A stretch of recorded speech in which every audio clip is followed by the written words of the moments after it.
The CBS Radio Mystery Theater presents...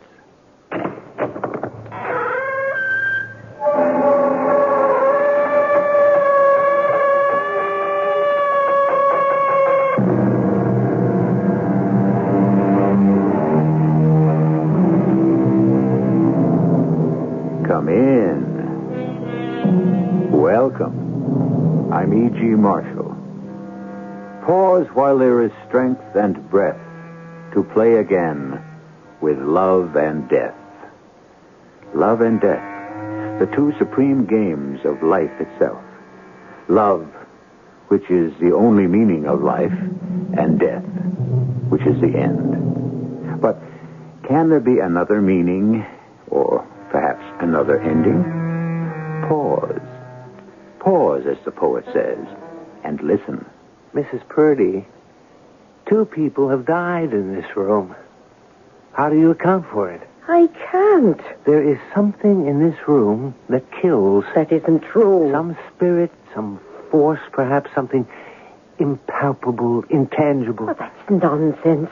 Well, then perhaps it's something tangible and definite. Like what? Not like what? Like who? Like you, Mrs. Purdy. Like you.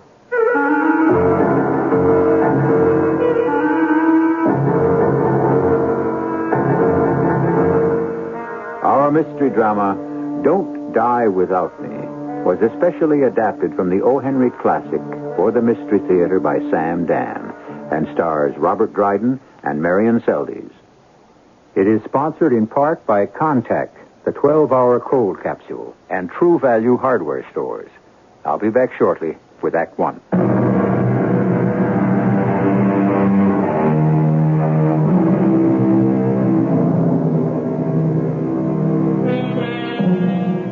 Restless, shifting, as fugacious as time itself, is a certain vast bulk of the population of the red brick district of the lower west side of Manhattan. Homeless, they have 100 homes. They flit from furnished room to furnished room, transients forever, transients in abode, and transients in heart and mind. They sing Home Sweet Home in ragtime. Thus begins a tale by O. Henry, the great master of irony, which illuminates 2 of life's greatest ironies, love and death. Ah, but the tale is begun. Let the storyteller continue. Hence, the houses of this district, having had 1,000 dwellers, should have 1,000 tales to tell. Yes, there must be a story behind every one of those windows. This open one on the 2nd story, from whence comes music played on Mr. Edison's latest invention. The tune is ragtime. But does the heart beat in ragtime too? Or to the lonely listener, is it a song of love, of hate, of hope, or despair? Wait. What's that down the street? A crowd, an ambulance. And isn't that my good friend, Sergeant O'Donoghue? All right, now move on. Don't you have nothing better to do? Sergeant O'Donoghue. Oh, it's you, is it? What happened here this evening? You spelled my name wrong. It was printed incorrectly in your newspaper last Friday. The linotypesetter is an Englishman. Well, that explains it. Well, what explains this? What's taking place here tonight? Well, now, sir, how would I know that? Just being a police officer. Oh, come on, Sergeant. Police officers know everything, especially if they're named O'Donoghue. O'Donoghue with a G. I remember. Now, sir, tell me something. Why did they come to New York town? Why does who come to New York? All the sweet and pretty young things. Ooh, it's the bright lights of Broadway, Sergeant. Even a police officer knows that. Yes, like moths to the flame. I see where this is leading. And here this evening we had a little moth. Perhaps she believed she was a butterfly, but what does it matter? The flame consumes them all in the end. Well, I'm certainly a man who can follow a figure of speech, but what is this flame to which you refer, Sergeant? The flame of despair and the flame of loneliness. They sit alone in a furnished room, a stranger among strangers, and they look at the flames, the leaping yellow flames. The leaping yellow flame? But now it has become the flicker and blue light of the gas range. They look at the light, and it's so cold and distant. A chill flame without light and warmth, like life itself, cold and dark. So they lean forward, and almost without thinking, they blow out the flame. Now, they're alone in the blackness of the night, and all is silent except for the gas. The low, soft hiss of the gas. What you're saying is that a girl in this building turned on the low, soft hiss, like the hiss of a snake. But a kindly snake. She's dead then, Sergeant? Yes, sir. May the good Lord rest her gentle. Are they sure? Oh, yes, the doctor was there. He passed down the word. You'll have to step out of the way, sir. They're taking her down now. A very young doctor who rode the ambulance for the city hospital and who was still very new on the job tried to hide the horror in his heart with a look of cynical boredom on his face. But wasn't quite experienced enough to carry it off yet. He was followed by 2 orderlies who carried a stretcher. The face of the poor unfortunate was supposed to be covered, but the blanket had slipped.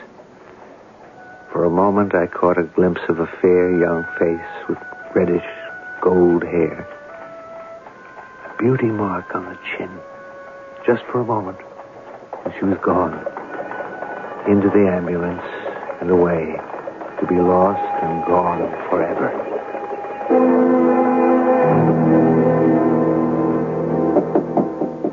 Yes? I've come in to take away the breakfast dishes, sir. Well, I see I can't do that, since you've had neither a sip nor a bite. Mrs. Paulidge, you have excellent powers of observation. And you seem to be a bit snippy this morning, Mr. Porter. Oh, that's true. You can't expect a man to be in a good temper all the time, especially when he's having trouble writing a story. See, you're having trouble writing a story. Oh, yes. How is that possible? Why would a beautiful young lady want to end her life? There's a man in it somewhere. Could there be another reason? Nah, not for a woman. Now, this young lady ended her life in a... it could be considered a theatrical rooming house. Perhaps she was despondent because her career had failed. Nah, I wouldn't believe it. You said she was young and beautiful? Well, the world doesn't have to come to an end for that kind. No. I could only believe she'd end it all for love. That's the only way you'd have it? Afraid so. And you'd better stop fighting it. The reddish gold hair. For a moment, it seemed like a halo around that angelic young face. A face I knew I would never forget. Why? Why did she do it? Who was she? I looked through the papers. Nothing, not a word. So much happens in the city, there isn't room for everything. Especially the passing of an unknown, obscure young girl, even if she is beautiful. So many of them are beautiful. So beautiful it breaks your heart. Well, I would have to ask questions. Yes? Are you the landlady? Yes, I am. Her name's Mrs. Purdy. You want to rent a room? About the young lady who died here last night. What young lady? Well, that's what I want to talk to you about. Are you a cop? No. Then what are you snooping around for, asking questions? I'd like to know why You got the wrong address, sir. Now, wait, before you slam the door in my face, I'm a newspaper man. What do you want? She was nothing. She was nobody. Who's going to be interested reading about her? I want to ask you a few questions. Oh, come on. Give me a break, sir. If it gets known somebody done the Dutch act in that room, nobody's going to want to rent it. Well, would you? It doesn't have to get into the newspaper. Oh. Well, now, you're a gentleman. Are you sure you're a reporter? Can we talk inside? This is the room. This is the room. I see. Well, what's the matter? It ain't nice. Well, I mean, what do you want for $4 a week, the Ritz? What was her name? I don't know her name. Well, how can that be possible? Well, the name she gave me was Helen Smith. Do I know if that was her real name? What did she do? Well, I don't know. Where did she work? I don't know. Didn't you ask? Why should I ask? If they want to tell me, they tell me. Otherwise, all they got to do is behave themselves and pay the rent. Where did she come from? I don't know. How long had she been here? How long? Well, 3 weeks. Yes, I remember I was supposed to collect the 4th week's rent from her this morning. So, you don't know who she was, where she came from, what she did, or why she killed herself. Who knows? What happened to her belongings? Belongings? Oh, she didn't have none. Oh, what I mean, she had the dress she was wearing and another one, a skirt, 2 blouses, some under things, and the shoes she was wearing. Oh, just a few stitches of clothing was all she had to show for the world. Poor child. And among the things she owned, there was nothing to identify her? No, sir. No jewelry? Jewelry? Oh, bless us. No. A watch, a ring, a bracelet? Nothing. Who discovered her? Oh, that was my misfortune. I was sitting in the kitchen drinking beer with Mrs. McCool, my next-door neighbor. And I said, "Is there a smell, Mrs. McCool?" And she answers, "There's a smell, Mrs. Purdy." And with that, we put down our glasses and come rushing up here to the 3rd floor back. We open the door. And there she is, poor child, laying on the bed. And... Yes? Well, we open the window, but it's too late. So we both ran screaming downstairs into the street. Well, what else can you tell me? Oh, nothing. Nothing at all, sir. We saw the policeman on the beat, and he sent for the ambulance. Oh, not that it done her any good at all. And there's nothing you can tell me about the girl? Well, I've already told you everything I know.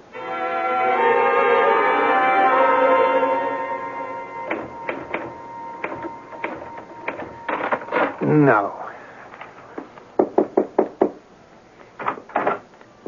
Lunchtime.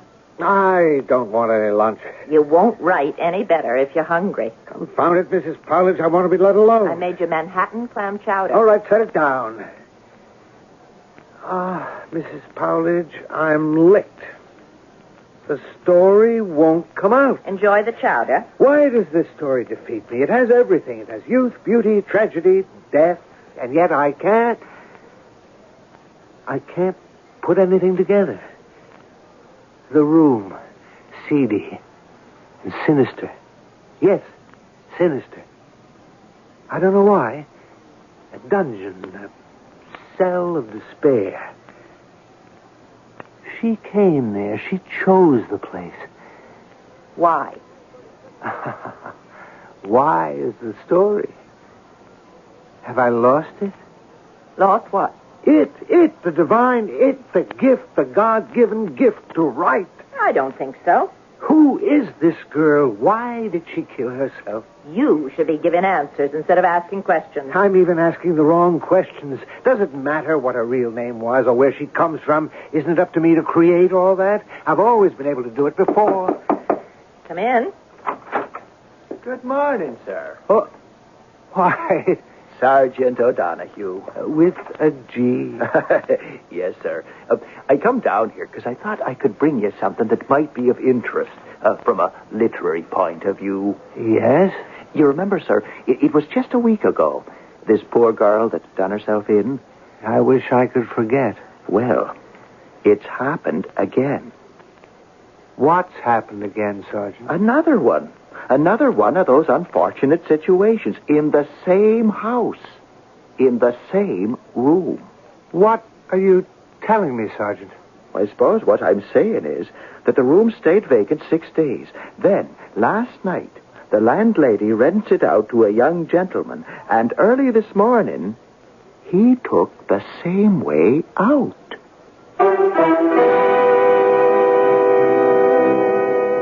Well, what are the odds? We're discussing the final desperate actions of two defeated young people. What are the odds? that they could have chosen the same room out of so many thousands in the city. Consider the room. Is there something in the room or about the room? We try to answer questions like these in Act 2, which I shall bring you shortly.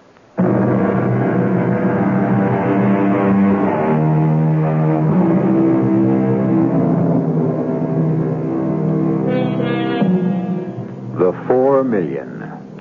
The 4 million human souls who filled the New York of O. Henry's day. With 4 million triumphs, 4 million defeats, 4 million comedies, 4 million tragedies. The shifting, seething mass of 4 million lives. Loving, hating, living, dying. And we're concerned with 2 of them. A golden-haired girl and... He was a dark-haired young man. What else can you tell me about him? Well, he was maybe 27, 28. Tell me everything. Oh, please, sir. If this ever gets out, I'll never be able to rent that room. Never. I want to know everything. Well, last night, there was a ringing of my doorbell. And...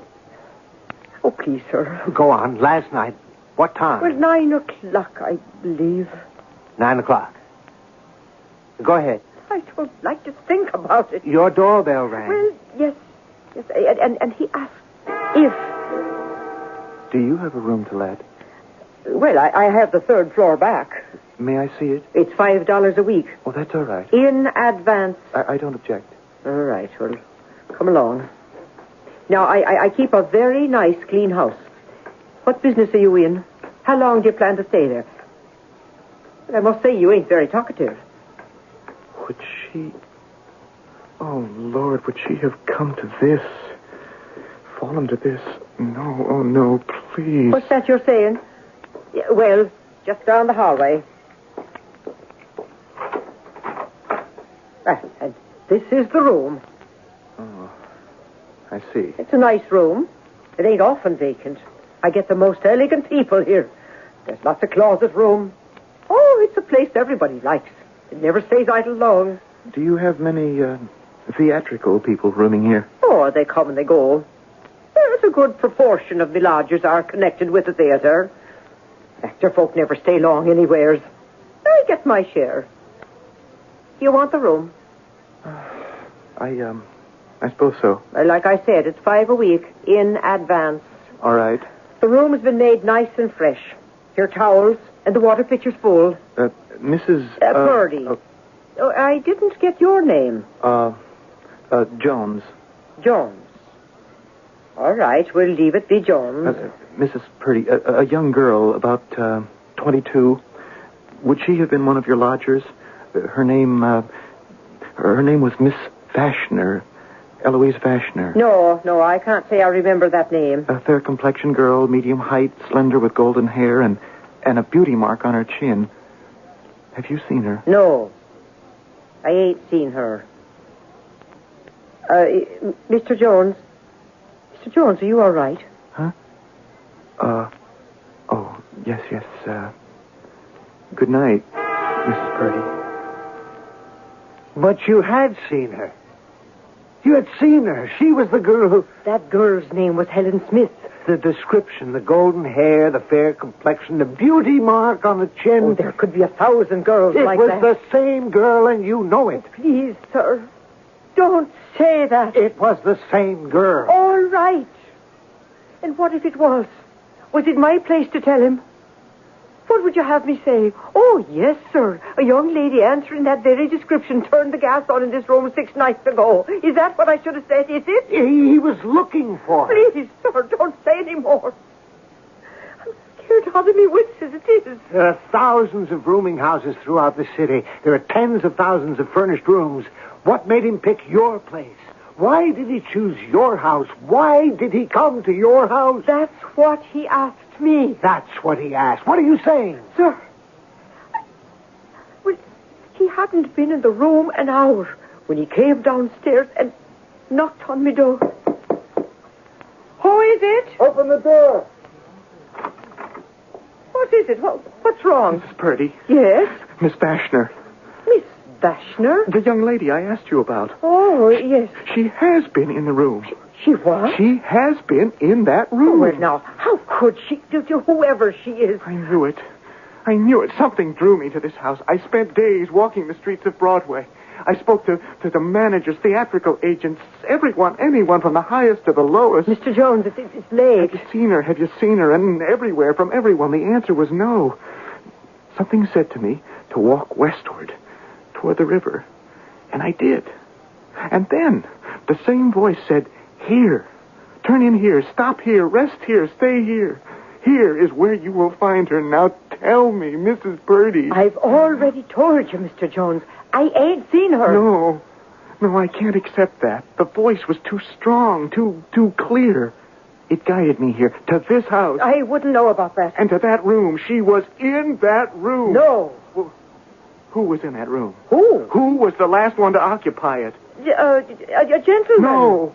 It was a woman, a young woman, a pale, slender woman with golden hair and blue eyes and a beauty mark on her chin. Eloise Vashner. My Eloise. It had to be. Because I had to keep my promise. What promise? Tell me she was here. And tell me where she went. Well, the one you're thinking of, she was never here. But... You just have a very great imagination. You insist that Eloise has never occupied that room. I don't know your young lady. All right. It doesn't matter. It really doesn't matter now. And then he went up to the room, turned out the gas light. He turned the handle of the jet again without striking a flame. And he lay down on the bed and... You didn't tell him about Miss Vashner? How could I know her name was Vashner? Where did he say he was from? He didn't. And you didn't ask? I never ask. But did he have any papers, any identification? No, none at all. How do you know, Mrs. Purdy? How do I know? Well, I looked. There was nothing. Just as we know nothing about the girl, we also know nothing about the man. Most important, we know nothing at all of how he happened to come to this very place. Oh, I feel sorry for them two young folk. But I don't know what can be done about it. And life goes on, sir. And I've got to get the room cleaned up and hope I can rent it out again. You've just rented it. I have. To who? To me. You... Well, now, why would you want to live in a dump like this? I want to spend the night in the third floor back.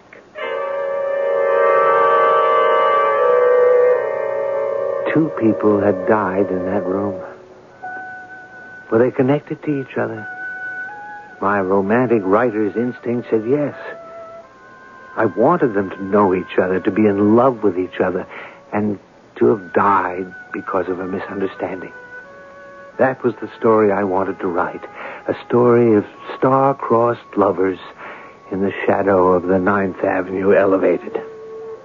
Then, yet, there could have been another interpretation. The room itself. There may have been something in the room itself. Something strange and terrifying and deadly in the room itself. The only way to find out was to sleep in the room. Spend the night there. And, if necessary, fight against the room itself. Yes? Sir, I wanted to know, is there anything you need? Oh, no. I'll be quite comfortable, thank you. Why? Nothing. Well, I'm not sure it's nothing. Mrs. Purdy? It is. It's nothing at all. Well, then why did you hesitate before you said nothing? Because, well... Yes, Mrs. Purdy. Because? Because whatever else was true about them, the fact is the last two people who slept in this room were troubled people. Troubled? You know what I mean. Troubled. It's something that shows in their eyes. Oh, you can hear it in their voice. And Sir, you look like a troubled person to me. I do? Yes, sir, you do. And, well, maybe the room gets to be, well, too much. Do you know what you're talking about, Mrs. Purdy? Yes, sir. And so do you. So I'm asking you, if you're really and truly troubled, don't spend the night here. Thank you for your concern, Mrs. Purdy. Well, I just couldn't afford to have a third one. I mean 3. And in just about the space of a week, I'd be ruined forever. Oh, I hadn't thought of that. And it might be best if I was never to rent it out again. I could use it for storage. Yes. That's exactly what I'll do. I've just decided, starting tonight. Starting tomorrow, Mrs. Purdy. But I won't let you stay here. I'm afraid you have no choice. I've paid my rent in advance. All right, sir. But after it's too late, don't say I didn't warn you.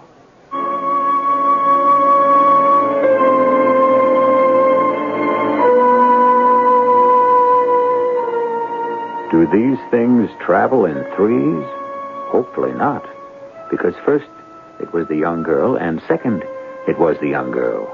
Will the third be our storyteller?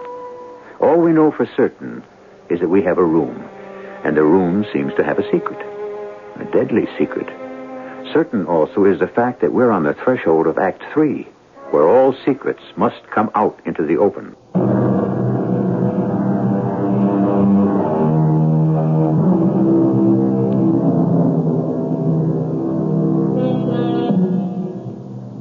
First, we had a golden-haired girl, Miss Helen Smith, or Miss Eloise Vashner.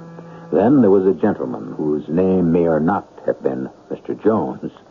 Both seem to have succumbed to a fateful what? We don't know. But neither could survive the third floor back. A seedy little furnished room in a tawdry little rooming house on the west side of Manhattan. O. Henry's Manhattan. And now the master storyteller is determined to discover if he can survive it himself.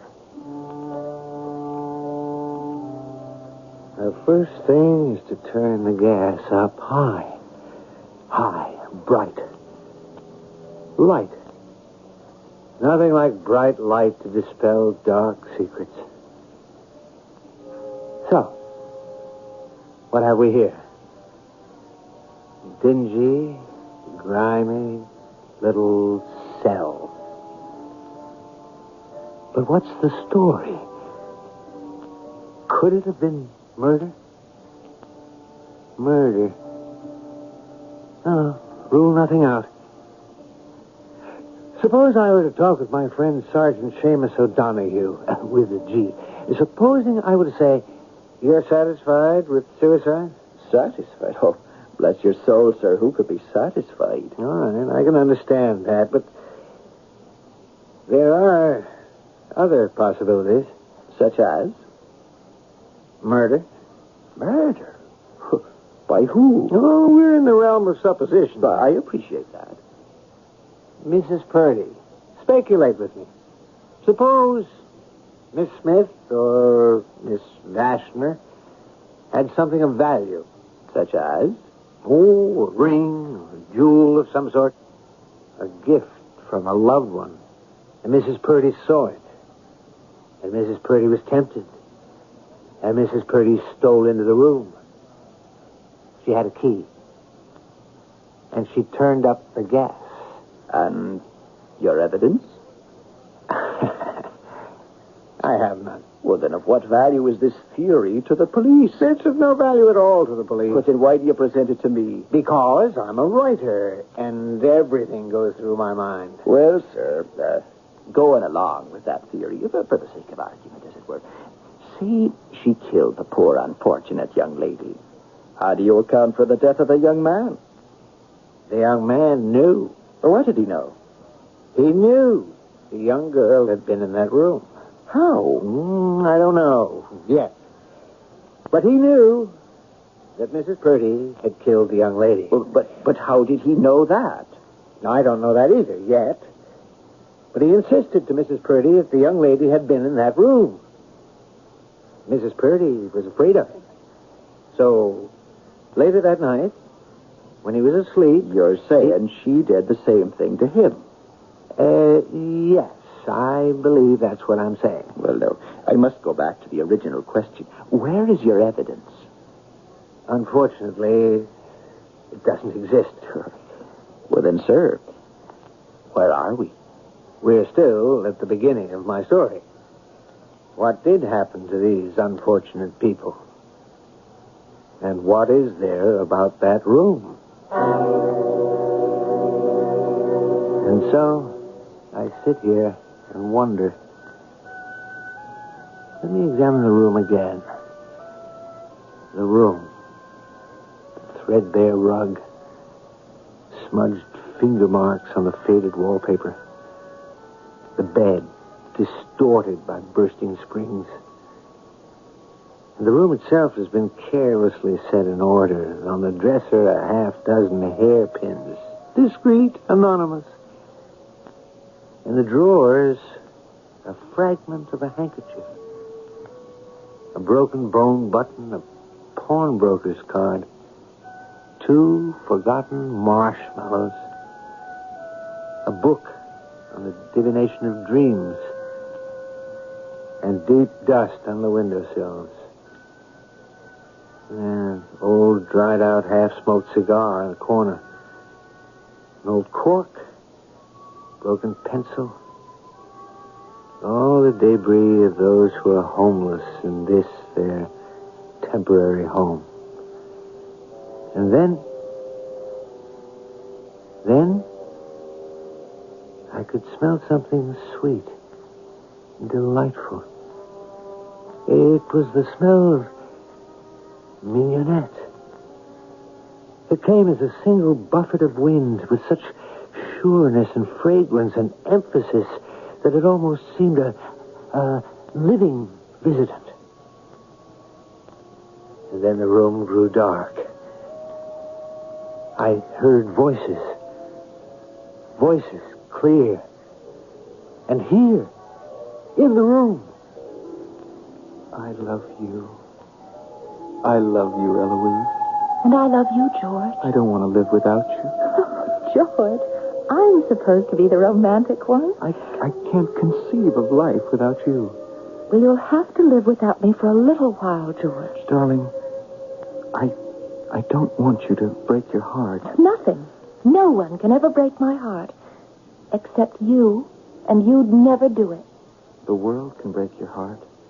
Especially the world of the stage. Oh, George, I must have my chance. I'll go to New York with you. No, you can't give up your job at the bank. I can get a job at a bank in New York. No, George, this is your bank. Here they know you and appreciate you. In 10 years, you'll be the president. I'm in a terrible position because, well, you'll think I'm only saying this to keep you here. Oh, no. I believe you're saying what you feel is the truth. Don't go because you're not good enough. Oh. You're angry. No, I'm not angry. Darling, you're so good at our little community drama group, but I've been to New York. I've seen great actresses. Ada Ree and Bernhardt and Miss Barrymore. I know I'm not as good as they are yet. There are thousands and thousands of hopeful girls like you. Oh, George, dear, we've talked about all this before. Yes, I suppose we have. And we agreed that I am to have my chance. And at the end of the year, if... Darling, I want you to take this ring. Oh, George, it must have been so expensive. Would you, read what's inscribed inside? Yes. Don't die without me. Why, George. Remember it. What a thing to say. I know how much you want to succeed as an actress. Do you, George, really? Yes. And, well, that's why I'm afraid for you. George, don't be. If New York says no, I don't want you to feel it's the end of the world. You must never... Never what, George? Die. Oh, George. I mean, let your hopes die, your spirit die. Let the brightness inside you die. Do you understand? Yes, George. And if you ever feel that things are too much, you must send for me. That's what it means. Yes, George. Yes, my darling. I know. I opened my eyes. I saw nothing. But the room was no longer dark. It was bright. The gaslight was burning cheerily. Where were they, those two people? Who were they? I'd heard them so clearly. They could have been in the room with me. George, he must have been Mr. Jones. And Eloise, of course, she had been Eloise Vashner. And this had been their parting scene. Then, once again, the stale, dank odor of the room had disappeared, only to be replaced by the sweet aroma of the mignonette. And once again, voices. It's a beautiful ring. I didn't say it wasn't, but it's small. Yes, but it should be worth... Worth what? It has an inscription. It lowers the value of the ring. Oh, please. How much for the ring? Huh? Where do you live? Does it matter? On the west side. No. Where is your home? My home? Well? I don't have a home anymore. Oh, yes, you do. I can't go back. You can. Now tell me, where is your home?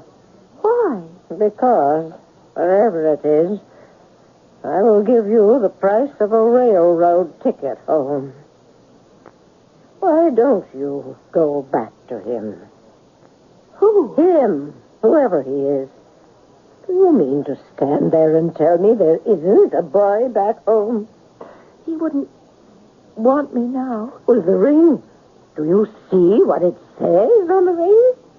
You mean a boy who would have that engraved on a ring wouldn't want you? Please, give me anything you want for the ring. Anything you think it's worth. Call him. Send him a telegram. Don't you understand? I can't. And once again, the voices were gone. The room was still dark, and the sweet smell of mignonette persisted. I heard a whisper at first. Then it grew louder. It was her voice. The voice of the girl called Eloise. George, are you there? Oh, George, how did you find me? Where are you? Eloise, where are you? Oh, George, how did you find me? I hear you, Eloise, but I can't see you. How I wanted you to come to me. How I longed for you. How I needed you. Eloise, it's you, Eloise. But I couldn't, not after what I did. Eloise. You were right, George. It was the end of the world. My hope died, and my spirit. Eloise, where are you? And I died. Eloise. Oh, Eloise, you forgot what I said. No, George, I never forgot. Why did you do it, Eloise? Why did you die without me? You have to forget me. You're still young and strong and filled with hope and spirit and brightness. Why did you die without me, Eloise? Please, George. No. You can't die without me. You can't. No. George. Don't. It won't take long, darling. I'll be with you in just a few minutes.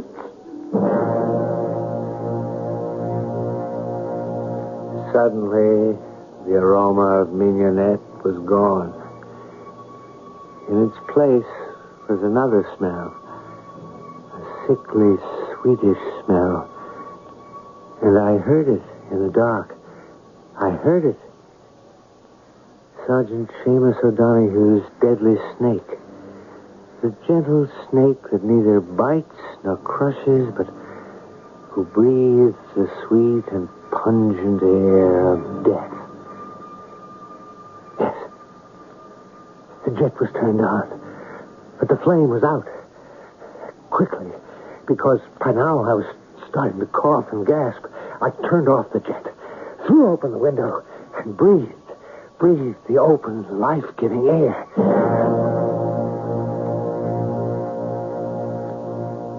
I must say it's a beautiful story. You like it, then? They both die, but since they die for love, it's all right. Thank you. Is it true? True? A writer finds his own truth. But in this case, you could find the actual truth, should you care to. Is that a fact, Mrs. Powers? How? We don't know if these two people actually knew each other, or anything about the ring other than your own fancy. I did hear the voices. But a writer always hears voices. You could ask the pawnbroker.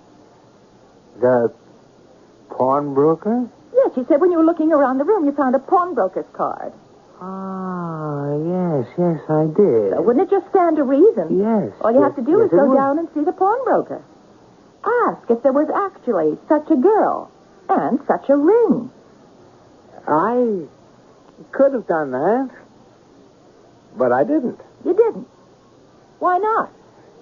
Because, Miss Powledge, that would have been cheating.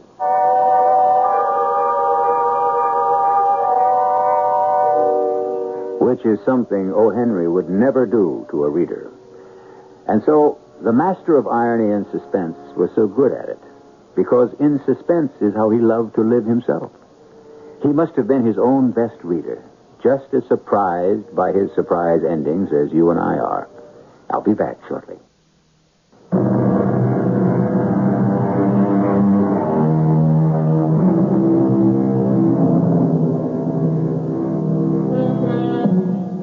Yes, he loved to write, O. Henry did. And his favorite theme was the one of two lovers kept apart in the maze of the great unfeeling city. Sometimes they were united in this world, and sometimes they had to wait for the next. But he always joined them together at the end. For to O. Henry, the end was eternity. For you, our listener, however, there is no end. We go on here 7 times each week. Our cast included Robert Dryden, Marian, Seldes, Joan, Shay, and Russell Horton. The entire production was under the direction of Hyman Brown. And now, a preview of our next tale. The short barrel comes out of holster faster on the draw. Draw?